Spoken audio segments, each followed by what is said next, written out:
Garin Roderick, you are WDF official referee.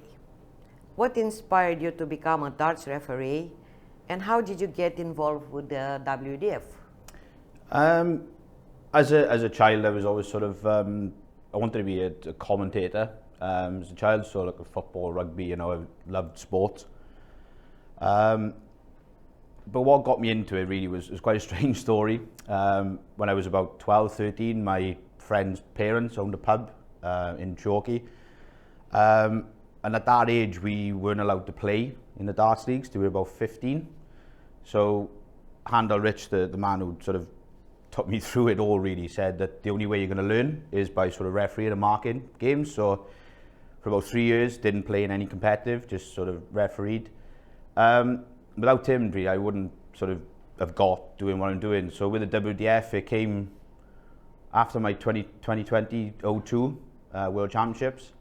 Richard Ashton gave me a call and to say that, do you want to come in to part of team ref? And since then, easiest yes I've ever said. And here I am today, thankfully. Can you describe a typical day for a referee at a major darts tournament? Yeah, a lot of people don't realise the amount of work referees do. It's not just going up on the stage and refereeing games. We help out each other in the back room, for example. So maybe it's as simple as setting the boards, putting the bits on the boards, or getting players to make sure they're okay in the back room. We organise ourselves where we're doing, who's refereeing what game and things. So there's a lot goes on in the background. But more importantly, it's more of a team effort. So it's not just, you're not on your own, which is what I think the WDF does well with officials and referees. What are the most important skills needed to be a top-level darts referee? Counting is a big one, but more than anything, it's a lot of people think mathematics is a big thing. It's not. It's more combinations, and as long as you learn, but you learn off the players more than anything. So if you're used to knowing what a player goes for, then it kind of comes quite simply. You know what shots, because other players go for different ways. Learning is a big thing. You've got to learn, but enjoy it more than anything. What has been the most memorable or challenging match you have officiated? Most memorable, I've got a couple. The Lakeside World Final last year with Andy Barton's was my first ever Lakeside final. I did the first half, which was amazing.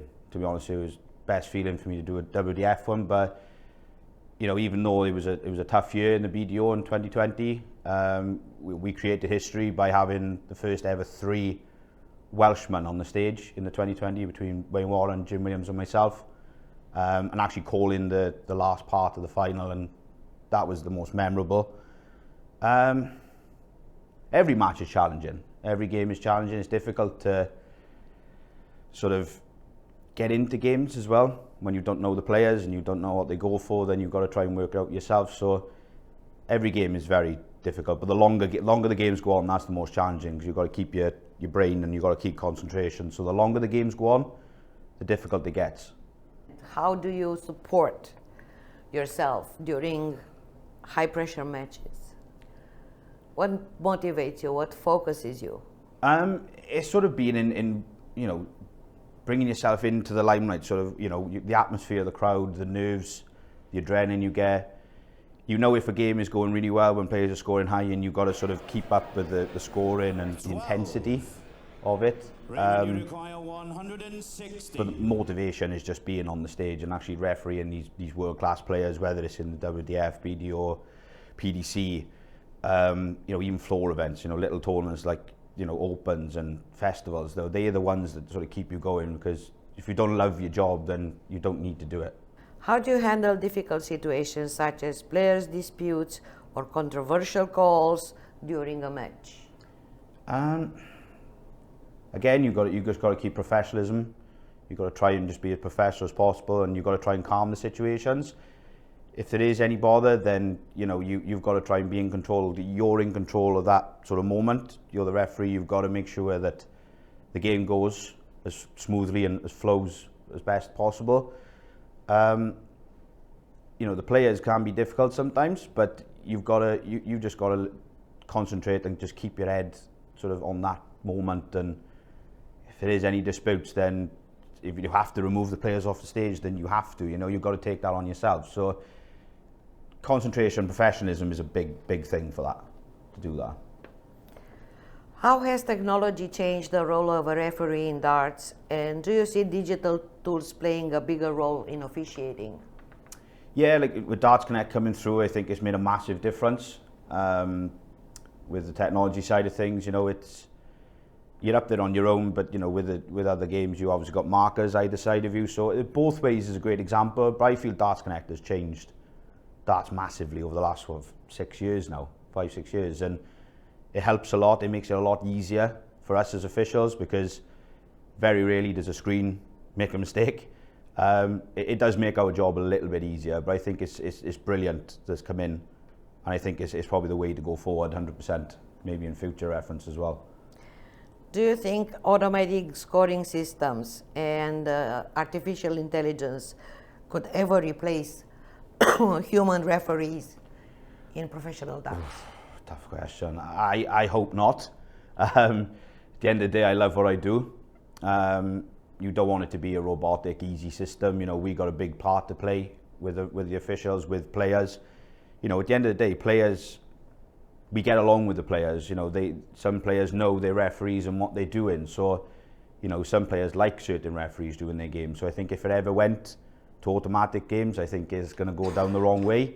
But that's obviously my opinion. I think because as being a referee, we love our job as much as the players love their jobs.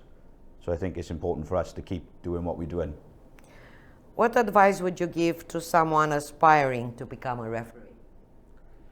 Just make sure you're confident, make sure you're happy about it. You don't get these opportunities very often. I've been doing this for 14 years. I've worked very hard to get where I am today. It is a lot of pressure. It can be mentally draining, but if you don't enjoy it, you don't love it, it's not for you. I love doing what I do. You get to meet some amazing people, not just players. You get to meet different officials. You get to travel the world, across Europe, across different continents, countries you've never been before. So that's a big thing. You get to travel the world, but again, enjoy what you're doing as well at the same time, while being in different atmospheres and different countries. It's amazing. So you believe that the role of the referee will evolve as the sport of darts continues to grow globally? Absolutely. Because if you look with us in the WDF, we've got a referee from different countries. So we got Denmark, you've got Holland, you've got Scotland, England, and Wales. Lucky enough, I'm one of few Welsh referees to come through. You've got Hugh Ware now, who's absolutely doing amazing in the PDC. There's another few behind me as well. You've got sort of other people in Glamorgan, which I do county for. There's some world-class referees out there. And what the WDF brings to that is, like I said, there's a referee from a different country. So it's evolving. And again, you've got opportunities to come across different countries and work with amazing people. So I think that's what's really hit the spot for me, and love doing what I'm doing. Thank you, Roger. Thank you.